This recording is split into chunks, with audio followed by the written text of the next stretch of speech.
Hello students, मेरा नाम है अरविंद शर्मा और गुडोज नॉलेज सेंटर में आपका स्वागत है। आज की वीडियो होने वाली है आईआईटी मेंस और एडवांस के पर्पस के लिए क्वेश्चन नंबर 67 और 68 की nth रूट ऑफ यूनिटी के बहुत बेहतरीन सवाल करने वाले हैं और ये सवाल आई थिंक आपको देखने चाहिए। और प्लीज चैनल को उन बच्चों तक पहुंचाने की कोशिश करें जिनकी उनको आवश्यकता है। आपको नहीं है कोई बात नहीं, लेकिन उस तक पहुंचाइए जिसकी उसको आवश्यकता है। कोई स्टूडेंट हो, कोई और कंपटीशन की तैयारी कर रहा हो, आईआईटी को हो और किसी एग्जाम की तैयारी कर रहा हो, जो स्टेट बोर्ड्स में होते हैं उन सब की तैयारी कर रहे हो तब। और अगर मैथमेटिक्स के पर्पस के लिए आपको अच्छी जानकारी चाहिए तो आप भी ऐसे सवाल देख सकते हैं। चलिए सवाल देखते हैं बेटे। Case number 67, if alpha not equals to 1, if alpha not equals to 1, alpha एक रूट है जो कि nth रूट ऑफ यूनिटी का रूट है, is fifth root of unity, इस बार nth नहीं fifth root of unity पर है, then log root 3 1 plus alpha square alpha cube minus 2 upon alpha। इन सब में ध्यान रखने वाली बात है, यहां पर मॉड्यूलस भी लगा हुआ है, मॉड्यूल भी लगा हुआ है। is चार ऑप्शन है, 1 2 रूट 3 और 1/2। ऑप्शन हमेशा आसान आएंगे, सवाल टफ आएगा, ये ध्यान में रखिएगा। ध्यान से देखते हैं। हमने जानते हैं nth रूट ऑफ यूनिटी की वैल्यू होती है 1 और ऐसे केसेस में हम रूट्स निकाल देते हैं 1 अल्फा, अल्फा की पावर 2, अल्फा की पावर 3 अप टू अल्फा की पावर n तक। और हम वहां से ये जानते थे कि इन सभी रूट्स का जो सम आता है वो आता है 0, अल्फा की पावर n-1 तक इन सभी रूट्स का सम आता है 0 और इन सभी का प्रोडक्ट आता है 1। अगर आपने nth रूट ऑफ यूनिटी के सवाल अब तक नहीं लगाए हैं तो आपने क्यूब रूट ऑफ यूनिटी जरूर लगाई होगी, जिसके 3 सॉल्यूशन आते थे, 1 प्लस ओमेगा और ओमेगा स्क्वायर। अगर हम इन सभी का सम करते थे 1 plus omega square equals to 0 आता था और तीनों की मल्टीप्लाई करेंगे 1 इंटू ओमेगा स्क्वायर, यानी कि ओमेगा की क्यूब, ओमेगा की पावर 3 की वैल्यू होती थी 1। ठीक, तो प्रोडक्ट आता था 1 और सम आता था 0।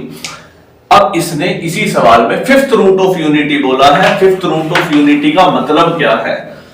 x की पावर 5 इक्वल्स टू 1, इसके 5 रूट आ सकते हैं, 1 अल्फा, अल्फा 2, अल्फा 3, अल्फा 4। इन पांचों में से इन सभी का सम जो होगा वो होगा 0। कितना होगा? 0। अब इसे ध्यान से देखते हैं। यहां से हमारे पास कुछ निकल करके आ सकता है क्या? इसके लिए इस इक्वेशन को थोड़ा और अच्छे से सोल्व कर लेते हैं। मॉड्यूलस के अंदर वाली टर्म को 1 plus alpha square plus alpha 3 minus 2 upon alpha. LCM ले लेते हैं यहां पर पूरी इक्वेशन की, तो अल्फा की मल्टीप्लाई हो जाएगी पूरी इक्वेशन में, अल्फा प्लस अल्फा की पावर 2 प्लस अल्फा की पावर 3 प्लस अल्फा की पावर 4 माइनस 2 अपॉन अल्फा। ठीक, यहां से alpha plus alpha 2 alpha 3 alpha की पावर 4 तक की वैल्यू कितनी आ रही है? इस 1 को इधर लेके जाएंगे तो कितनी आ रही है? माइनस का 1। इस -1 को ऊपर रखते हैं, -1 -2 अपॉन अल्फा। तो ये वाला जो केस जनरेट होकर के आ रहा है, मॉड्यूलस में -3 अपॉन अल्फा निकल करके आ रहा है, माइनस का 3 अपॉन अल्फा। अगर मॉड्यूलस से इसको बाहर निकालोगे तो आएगा आपका 3 अपॉन अल्फा। 3 अपॉन अल्फा ये केस आपके सामने बना। इस केस को मैं यहां रखता हूं, हटाओ इसे जरा। log रूट 3 और इसके अंदर है log 3 अपॉन अल्फा। अब हम क्या जानते हैं? x की पावर n की वैल्यू होती है 1। ठीक, जब उसके अंदर कोई भी वैल्यू डालोगे, कोई भी वैल्यू डालोगे जो उसके रूट की होगी, तो उसकी वैल्यू भी कितनी आएगी? 1 ही आएगी। यानी कि जब आप यहां पर अल्फा रखोगे तो अल्फा की पावर n वैल्यू कितनी आएगी? 1। यानी कि आपकी कोई सी भी वैल्यू जो उसके अंदर है उसकी वैल्यू कितनी आने वाली है? उसकी वैल्यू आने वाली है 1। तो फिलहाल इस अल्फा को यहां से हटा दो, इसकी हमें आवश्यकता नहीं है, वैल्यू हो गई 1। हमारे पास जो अब जनरली केस बन रहा है वो बन रहा है log रूट 3 और रूट 3। इसको और थोड़ा सोल्व करते हैं। log 3 अपॉन log रूट 3, ये बेटे बेस होता है, मैं बताता हूं एक बार। log ab ये वैल्यू होती है, ये इसका बेस होता है। इस वैल्यू और इस बेस में एक रिलेशन होता है, इसको हम ऐसे लिख सकते हैं log b upon log a करके। ठीक, इसी रूट 3 को और थोड़ा आगे सोल्व करते हैं। इस सब टर्म की आवश्यकता नहीं है, इसे हटा देते हैं। ठीक, log 3 upon log root 3। Root 3 की पावर जो है, यहां पर रूट की पावर 3 की पावर 1/2 है। पावर को आगे ले जाइए, log 3 अपॉन 1/2 log 3। log 3 से तो 3 कट गया, 2 पर चला जाएगा, 2 अपॉन 1 यानी कि 2 आपका आंसर निकल करके आया। Second option. आई थिंक आपका ये केस आपको समझ में आया होना चाहिए। बहुत बेहतरीन सवाल कराया है। एक सवाल इससे भी जबरदस्त कराते हैं nth रूट ऑफ यूनिटी वाले पर, आपको जरूर देखना चाहिए। चलिए हटाते हैं।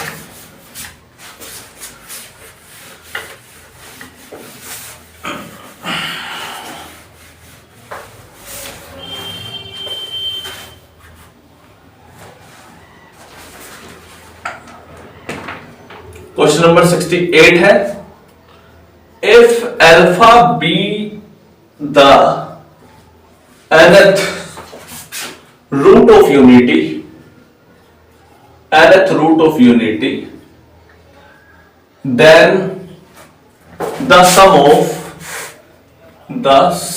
of series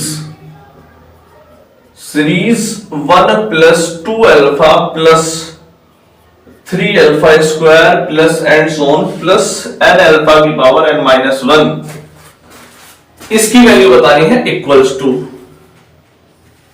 minus n upon 1 minus alpha, n upon minus n upon 1 minus alpha की power 2, n upon 1 minus alpha, n upon 1 minus alpha की पावर 2। चार केस आपके सामने दिए हैं। ये वाला सवाल हमने हाल फिलहाल में ही रिसेंटली ही करवाया है, बिल्कुल ऐसा केस। वो कहां करवाया है, वो क्वेश्चन नंबर 68 है ना, तो 61 या 2 में बिल्कुल ऐसा सवाल कराया है, यानी कि इससे थोड़ा अच्छा कराया होगा। शायद डेटा कम बचा है, स्पेस कम बचा है मोबाइल में। तो सवाल देख लीजिए, अल्फा जो है वो nth रूट ऑफ यूनिटी है और हमको बोला गया है सम ऑफ द सीरीज निकालने के लिए। सीरीज देख लो ध्यान से, 1 प्लस 2 अल्फा प्लस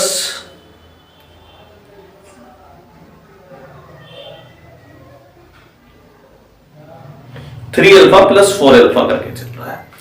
इसमें ध्यान से देखेंगे तो पहली जो सीरीज चल रही है वो पहली वाली जो चल रही है, यानी कि 1 2 3 4 5 6 7 8, ये आपकी अर्थमेटिक प्रोग्रेशन है। पिछला वाला जो सवाल हमने 61 और 62 या 63 वाला क्वेश्चन होगा वो, उसमें 1 3 5 7 चल रहा था, मतलब वो इससे ज्यादा टफ क्वेश्चन था। आज जो है पहला वाला केस एपी में है, दूसरा देखो 1 अल्फा, अल्फा स्क्वायर, अल्फा की क्यूब, अल्फा की पावर 4 ऐसे करके चल रहा होगा। यानी कि अगर मैं इसके बाद वाली टर्म लिखने की कोशिश करूं तो 4 अल्फा की पावर 3 हो गई। ठीक, ऐसे केस को सोल्व करने का जनरली तरीका बताते हैं जिसमें एपी और जीपी दोनों शामिल हो, यानी कि अर्थमेटिक प्रोग्रेशन और ज्योमेट्रिक प्रोग्रेशन। इसको हम एसएन लिखेंगे। क्या लिखेंगे? एसएन। तो आपको एसएन की वैल्यू निकालनी है। पूरी इक्वेशन में अल्फा की मल्टीप्लाई कर दो। क्या कर दो? पूरी इक्वेशन में अल्फा की मल्टीप्लाई। जब आप यहां अल्फा करेंगे 1 इंटू अल्फा अल्फा, इसके अल्फा वाली टर्म के नीचे लिखेंगे 2 into alpha 2 alpha square, 3 into alpha 3 alpha की cube plus plus plus n minus 1 alpha की पावर n माइनस 1। जब आप अल्फा की मल्टीप्लाई इसमें करेंगे तो प्लस n अल्फा की पावर n आ जाएगा, क्योंकि अल्फा की पावर n माइनस 1 से अल्फा की मल्टीप्लाई होते ही अल्फा की power n minus 1 into alpha की पावर 1, यानी कि अल्फा की पावर n माइनस 1 प्लस 1, यानी कि अल्फा की पावर n आपके सामने बन जाएगा। कोई कंफ्यूजन तो नहीं है? ये केस आपके सामने बना। ठीक, अब इसके बाद के सॉल्यूशन को निकालने के लिए हम पहली इक्वेशन में से दूसरी को माइनस कर देते थे, तो माइनस को कर देते हैं। माइनस, ध्यान से देखना बेटे, माइनस माइनस माइनस, इसे भी माइनस कर दो, इसे भी माइनस कर दो। एसएन 1 माइनस अल्फा यहां पर बचा देखो बेटे, यहां 1 है, 1 minus alpha, 1 minus alpha common ले लिया। 1 2 अल्फा में से 1 अल्फा गया तो अल्फा, 3 अल्फा में से 2 अल्फा गया तो अल्फा स्क्वायर, 4 में से 3 गया तो अल्फा की cube plus plus plus, n minus 1 में से ये गया तो अल्फा की power n minus 1 plus plus नहीं बचेगा, सॉरी माइनस का बचेगा, माइनस का n अल्फा की पावर n। जब nth रूट ऑफ यूनिटी होता है तो 1 प्लस अल्फा की पावर 3 प्लस अल्फा की पावर n माइनस 1 तक की वैल्यू कितनी होती है? 0। nth रूट ऑफ यूनिटी, ध्यान रखना, अभी भी फॉर्मूला लिखवाया था, इस पूरी टर्म की वैल्यू हो गई है 0। ठीक, तो ये वाली टर्म आ गई 0 माइनस का n अल्फा की पावर n। जब x की पावर n इक्वल्स टू 1 होता है nth रूट ऑफ यूनिटी में, तो अल्फा की पावर n की वैल्यू भी कितनी हो जाएगी 1, यानी कि ये वाली टर्म भी आपकी हो गई है 1। तो हमारे पास जो सॉल्यूशन आ रहा है Sn 1 माइनस अल्फा, Sn कितना आ रहा है माइनस का n अपॉन 1 माइनस अल्फा। तो माइनस का n अपॉन 1 माइनस अल्फा, ये ऑप्शन नंबर पहला ही है जो आपका करेक्ट आंसर है। ठीक, वो वाला केस में दोबारा रिवाइज कर देता हूं, आपको करने की इच्छा हो तो मैं आपके लिए होमवर्क का क्वेश्चन लिख देता हूं। 1 plus 3 alpha plus 5 alpha square up to n terms तक आपको इसका सॉल्यूशन निकाल करके बताना है। ठीक, ये हालांकि हमने खुद सोल्व करके डाल रखा है, उसमें आप आसानी से ढूंढ करके निकाल सकते हैं। चलिए, आज की वीडियो के लिए इतना ही। ज्यादा से ज्यादा बच्चों तक शेयर करें, उन बच्चों तक पहुंचाने की कोशिश करें जो IIT जेईई की या उससे रिलेटेड किसी स्टेट बोर्ड के कंपटीशन एग्जाम की तैयारी कर रहे हैं। आज के लिए इतना ही, नमस्कार।